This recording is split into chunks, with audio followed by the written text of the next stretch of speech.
अस्सलाम वालेकुम फ्रेंड, आज मैं आप लोगों को दिखाऊंगा गूगल पिक्सल 7a जो पार्सल से मेरे पास आया है, जो यूट्यूब सब्सक्राइबर है। तो इसका हम FRP अनलॉक करेंगे चिप ऑफ के थ्रू। और आज गूगल पिक्सल का फुल जानकारी देंगे, मतलब जो इससे पहले वीडियो में मैं जानकारी नहीं दिया, जो अभी प्रॉब्लम आ रहा है सब कुछ मैं इसी वीडियो में बताऊंगा। तो पहले बॉक्स को मैं अनबॉक्सिंग कर देता हूँ, उसके बाद दिखाता हूँ। और ये मोबाइल अनलॉक करने के बाद कितना दिन चलेगा ये इसका कोई गारंटी नहीं है। आप जितना भी कस्टमर ये गूगल पिक्सल UFS रिमूव करके अनलॉक कर रहे हो, आपसे हो सके तो ये UFS रिमूव करके अनलॉक आप ना करें।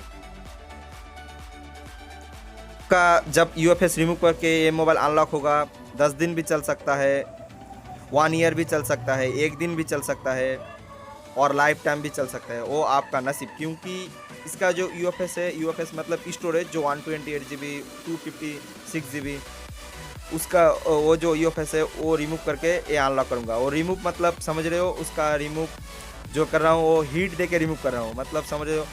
जो UFS का जो हेल्थ है वो बहुत डैमेज हो जाता है। तो कितना दिन चलेगा इसका कोई गारंटी नहीं है, तो आप कस्टमर को बोल दीजिए। और कस्टमर ये वीडियो देख रहा है तो अच्छा है, कोई बात नहीं है। तो आपसे हो सके तो UFS रिमूव करके आप अनलॉक नहीं कीजिए। और आपके पास कोई ऑप्शन नहीं है कि आप नहीं अभी अनलॉक करना है, आपको मोबाइल यूज़ करना है तो आप अनलॉक कर सकते हो। UFS रिमूव करके अनलॉक नहीं करना है तो आप क्या करोगे, यही सोच रहे हो। तो आपको वेट करना है, जब एंड्रॉयड 15 का FRP बाईपास का जो वीडियो यूट्यूब पर आ जाएगा, तब देख के आपको FRP बाईपास कर लेना है। आपका वो सबसे अच्छा होगा, क्योंकि उसमें आपका मोबाइल भी डेड नहीं होगा और मोबाइल का जो लाइफ है वो बहुत हाई हो जाएगा। मतलब वो डेड नहीं होगा, कोई रिस्क नहीं है। यूट्यूब देख के आपको बाईपास कर लेना है बस। तो अभी आपको वेट करना है, कितना दिन वेट करना है ये मालूम नहीं है। 1 साल भी वेट करना है, 2 साल भी वेट करना है, 3 साल भी वेट करना है, और आपका मर्जी, कोई बात नहीं। आप वेट कर सकते हो तो आपको वेट करना है, नहीं तो UFS रिमूव करके जो अनलॉक कर रहे हो ये अच्छा नहीं है। कितना दिन चलेगा इसका कोई गारंटी नहीं है, तो आप वेट कीजिए, सबसे अच्छा। ये जो एंड्रॉयड 15 का जो अपडेट है 10 दिन के अंदर भी आ सकता है, और 1 मंथ के अंदर भी आ सकता है, और 1 ईयर के अंदर भी आ सकता है। कितना दिन में अपडेट आएगा कोई गारंटी नहीं है। यूट्यूब पर ये कितना दिन में आएगा अपडेट कोई गारंटी नहीं है, आपको वेट कर लेना है कितना दिन में ये वीडियो यूट्यूब पर अपलोड करेगा कोई। तो बाईपास का वीडियो शायद जल्दी आ जाएगा, कोई बात नहीं। तो आपको वेट करना है, और नहीं आप वेट नहीं कर सकते हो तो आप UFS रिमूव करके अनलॉक कर सकते हो आपका। तो अभी भी मैं बोर्ड को ओपन कर लिया, देख सकते हो। बोर्ड को ओपन करने के बाद जो बैक कैमरा है उसको ओपन करूंगा, और सेल्फी कैमरा जो है, बैक कैमरा जो है, उसको सबको प्रोटेक्शन कर लूँगा, क्योंकि नहीं तो लेंस के अंदर जो डस्ट आ जाएगा तो प्रॉब्लम होगा। तो अभी ये जो UFS है, नीचे CPU और ऊपर UFS है, तो इसको मैं रिमूव करूंगा। तो रिमूव करने के लिए जो कंपनी की तरफ से जो गार्ड आता है उसको मैं रिमूव करूंगा, उसके बाद मैं इसको रिमूव करूंगा UFS। तो इसको रिमूव करने के लिए देख सकते हो मैं क्या कर रहा हूँ, थोड़ा सा मैं हीट दिया हूँ, क्योंकि नहीं तो ये रिमूव नहीं होगा। उसके बाद जो है वो इसको मैं रिमूव करूँगा। तो अब जो UFS के ऊपर जो गार्ड है उसको मैं काटूँगा, नहीं काटूँगा तो ये UFS नहीं रिमूव होगा। तो अच्छे से मैं इसको काटूँगा।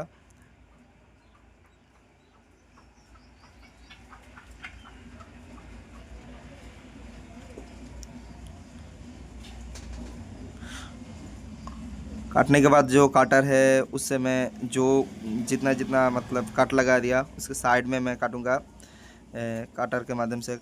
उसके बाद उसको थोड़ा थोड़ा सा करके मैं रिमूव करूँगा।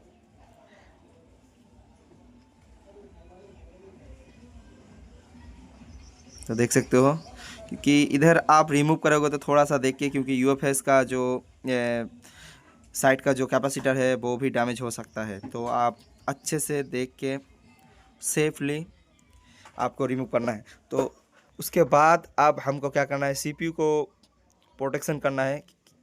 तो CPU को प्रोटेक्शन करने के लिए जो मैं 2 टेप यूज़ करता हूँ, तो देख सकते हो ये एक टेप मैं इससे मैं कवर कर लूँगा। उसके बाद और एक टेप है, उसको भी मैं कवर करूँगा।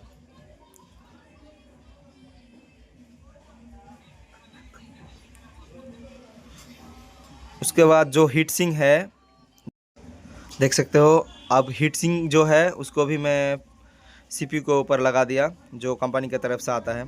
उसके बाद ऊपर जो है वो हीट सिंक दिया हूँ। उसके बाद मैं अभी काम करके दिखाऊंगा। तो देख सकते हो ये अब इसका जो ग्लू काटिंग है वो करूंगा। तो ग्लू काटिंग में जो हीट में करूंगा वो 270 और ईयर जो है 40, और जो एसएमडी मैं यूज़ करता हूँ सुगोन 8630 प्रो। तो अभी ग्लू काटिंग कर रहा हूँ मैं 270 हीट और ईआर जो है 40। नहीं होता है तो आप 280 हीट और ईआर जो है 40। तो देख सकते हो मैं ग्लू काटिंग कर रहा हूँ।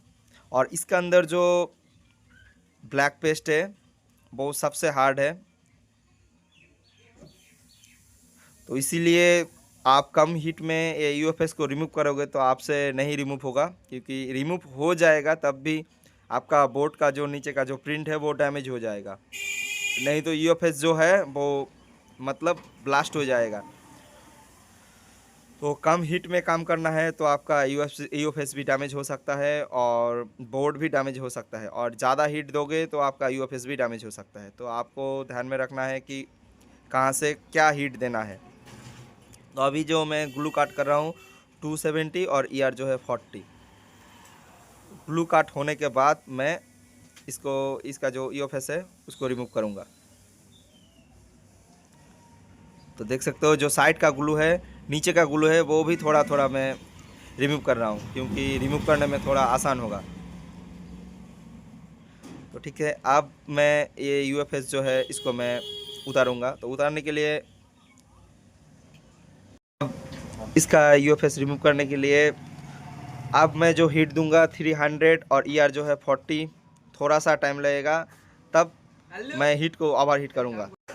तो देख सकते हो ए यूएफएस का जो साइड का जो ग्लू है अच्छे से मैं काट कर रहा हूँ कि थोड़ा सा भी ना रहे। तो उसके बाद मैं अभी जो हीट दूंगा वो 300 और ईआर जो है 40, थोड़ा सा हीट दूंगा। देख सकते हो थोड़ा सा मतलब 20 सेकेंड हीट दूंगा। उसके बाद मैं जो हीट दूंगा 350 और ईआर जो है 40।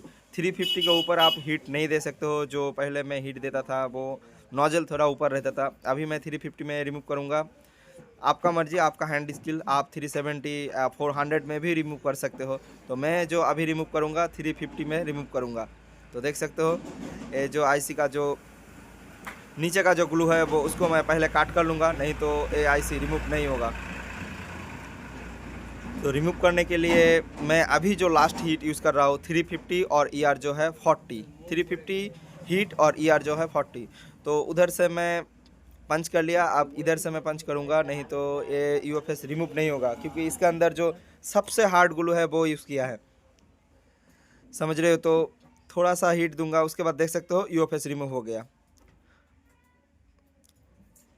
तो रिमूव होने के बाद अभी जो मेन काम है बोर्ड का जो ग्लू देख रहे हो ब्लैक ग्लू, उसको मैं क्लीन करूँगा। तो अभी जो क्लीन करूँगा सबसे कम हीट में ग्लू को क्लीन करूँगा, क्योंकि यूएफएस रिमूव होने के बाद मोबाइल शॉर्ट होता है, यूएफएस रिमूव होने के बाद सीपीयू आपका शॉर्ट होता है, यूएफएस रिमूव करने के बाद आपका मोबाइल नहीं ऑन होता है, सब कुछ प्रॉब्लम आता है ये यूएफएस रिमूव करने के बाद। क्योंकि ये यूएफएस बहुत मतलब हीट दोगे तब रिमूव होगा, नहीं तो नहीं होगा। अभी मैं जो ग्लू क्लीन कर रहा हूँ 280 हीट और ईआर जो है 4, और आयरन का जो हीट है वो 350 अभी जो मैं क्लीन कर रहा हूँ, देख सकते हो।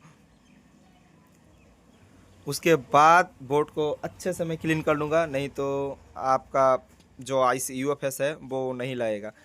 तो ये जो मैं यूएफएस का जो काम करता हूँ इसका कोई गारंटी नहीं है कि ये यूएफएस कितना दिन बचेगा, क्योंकि ये जो यूएफएस है सबसे हार्ड ग्लू के अंदर बैठा हुआ होता है, क्योंकि ये सबसे हार्ड ग्लू, समझ रहे हो। वीवो के जैसा ग्लू है, वीवो से भी अच्छा मतलब हार्ड ग्लू, इतना हार्ड ग्लू कि क्या बताऊँ। आप देख सकते हो, क्योंकि ये जो आयरन है उसका हीट मैं दिया हूँ 350 और ईआर जो 350 है जो आयरन है, और जो एसएमडी का मैं हीट यूज़ कर रहा हूँ वो 280 और ईआर जो है 40। तब ये ग्लू क्लीन हो रहा है। जो एमआई का जो ग्लू है वो बहुत अच्छा है, मतलब बहुत अच्छा है, उतना हार्ड नहीं है। तो ये हार्ड ग्लू, इतना हार्ड ग्लू इतना हीट में आप निकालोगे तो ये मोबाइल का लाइफ समझ रहे हो कि कितना चलेगा। कोई गारंटी नहीं है, 10 दिन भी चल सकता है, या 1 ईयर भी चल सकता है, 2 ईयर चल सकता है, लाइफ टाइम चल सकता है, और एक दिन के बाद डेड भी हो सकता है, वो आपका नसीब, कोई बात नहीं। तो ये यूएफएस का काम जितना भी गूगल पिक्सल वाले करते हैं सब यही, मतलब आप जान सकते हो जो बंदा करते हैं वो सब ऐसे ही काम करते हैं।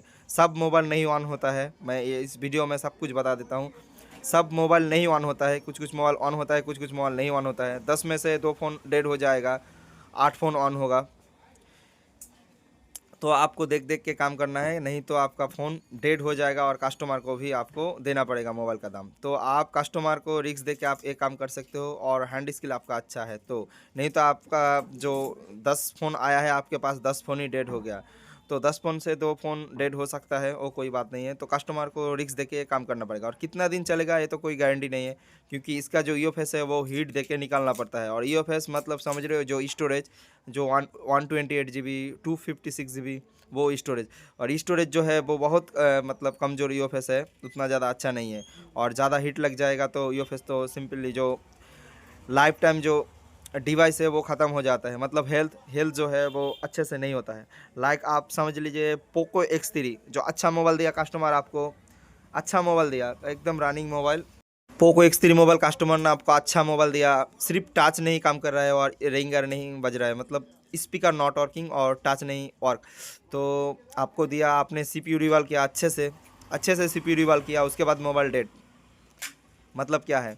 तो आपने तो CPU अच्छे से ही रिवॉल्व किया ना, तो कुछ कुछ ईओएस है थोड़ा सा हीट लग जाता है तो मोबाइल डेड हो जाता है, वो ईओएस भी डेड हो जाता है। तो ये सेम ईओएस है, ये वो BGA 254, ये BGA 153। तो ईओएस का जो हीट है सबका सेम होता है, किसी में थोड़ा सा कम होता है, किसी में थोड़ा सा ज़्यादा होता है। तो जैसे कि वन प्लस का जो यूएफएस है वो 350 या 360 में रिमूव हो जाता है, उतना ज़्यादा टाइम नहीं लेता है। और ये जो गूगल पिक्सल है ये हीट बहुत लेता है, 370 350 के ऊपर ही लेता है, नहीं तो नहीं होता है। तो इतना हीट दोगे तो आपका यूएफएस का जो हेल्थ है वो तो ख़राब होगा ही। हेल्थ मतलब समझ लो जो 100 के नीचे चला जाता है वो यूएफएस ख़राब, मतलब ख़राब है। तो कितना दिन चलेगा वो कोई गारंटी नहीं है, आप काम कर सकते हो तो कर लो, नहीं तो ये जब सॉल्यूशन आएगा तब आप कर सकते हो। तो जितना भी मैं मोबाइल अनलॉक किया हूँ सबको यही बोल के किया हूँ, ये कितना दिन चलेगा वो आपका लक, कोई बात नहीं। 10 दिन भी चल सकता है, 1 ईयर भी चल सकता है, लाइफ टाइम भी चल सकता है, नहीं भी चल सकता है, और एक दिन के बाद ख़राब भी हो सकता है। तो कस्टमर से आप डायरेक्ट पैसा नहीं लीजिए, कि 10 दिन के बाद या 5 दिन के बाद पैसा लीजिए, उसको चेक करने दीजिए। तो देख सकते हो यूएफएस को मैं रिवॉल्विंग कर रहा हूँ, जो रिवॉल्विंग कर रहा हूँ वो 183 का जो पीपीटी है उससे मैं रिवॉल्व कर रहा हूँ। ऑन टाइम में रिवॉल्व करूँगा, क्योंकि नहीं तो इसका जो यूएफएस का जो हीट है वो थोड़ा ज़्यादा हो जाएगा। रिवॉल्व हो गया, अब मैं सॉकेट में कनेक्ट करूँगा, सॉकेट में कनेक्ट करने के बाद सिर्फ FRP अनलॉक करूँगा, उसके बाद इसको पैक कर दूँगा और आपको दिखाऊँगा कि ये मोबाइल ऑन होता है कि नहीं होता है। तो ये थोड़ा सा पेस्ट दे दिया, क्योंकि इसका जो यूएफएस का जो बॉल है वो थोड़ा सा अच्छा हो जाए। अभी जो हीट यूज़ कर रहा हूँ 340 और ER जो है 40, 340 ER जो है 40। अभी देख सकते हो यूएफएस हमारा, यूएफएस के अंदर जो बॉल है वो सब बॉल एकदम ठीक है। उसके बाद मैं बॉक्स में कनेक्ट करूँगा, जो बॉक्स में यूज़ करता हूँ 150 यूएफएस वाला, 153 यूएफएस वाला बॉक्स। तो देख सकते हो यूएफएस का FRP अनलॉक कर दिया, उसके बाद IC को बोर्ड में फिक्स कर लिया। उसके बाद मैं दिखा रहा हूँ कि ये मोबाइल ऑन होता है कि नहीं होता। ऑन हो गया, उसके बाद अभी जो है लैंग्वेज सब सिलेक्ट कर लेता हूँ और जो सब कुछ है वो दिखा देता हूँ। लास्ट में आपको दिखा देता हूँ कि ये मॉडल कौन सा है। और ऊपर में जो देख सकते हो जो वाइट